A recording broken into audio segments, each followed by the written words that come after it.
Assalamualaikum warahmatullahi wabarakatuh. Perkenalkan, nama saya Sri Fauzi Santoso, NPM 212201108, semester 1 kelas B, Fakultas Kesehatan Universitas Jenderal Ahmad Yani. Di sini saya akan menjelaskan tentang bagian-bagian peta buta dan fungsinya. Itu yang pertama, vesikula pinositik, menjadi sebagai untuk impor substansi ke dalam sel. Selain itu membentuk organel yang mengandung enzim untuk menjalankan fungsi khusus. Kemudian mitokondria, yaitu berfungsi sebagai tempat terjadinya pernafasan seluler. Kemudian lisosom. Lisosom terdiri dari beberapa fungsi, diantaranya melakukan pencernaan intrasel, menghancurkan struktur yang tidak dikehendaki, autofagi, dan eksositesis, yaitu eat enzim keluar sel.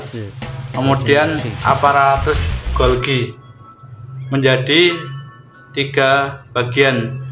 Yang pertama, tempat sintesis polisakarida seperti mukus, selulosa, hemiselulosa, dan pektin.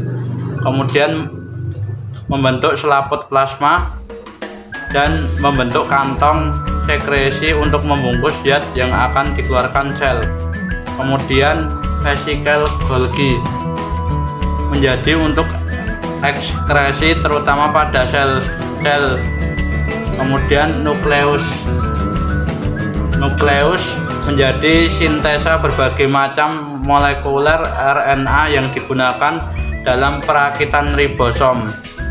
Kemudian retikulum endoplasma kasar berfungsi menyintesis lemak, menampung protein yang disintesis oleh ribosom, dan transportasi molekul.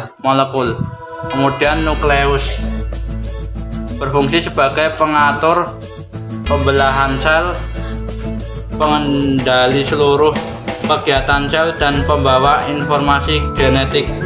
Kemudian retikulum endoplasma halus berfungsi sebagai menyintesis lemak, kolesterol, dan transportasi molekul-molekul dan menetralkan racun.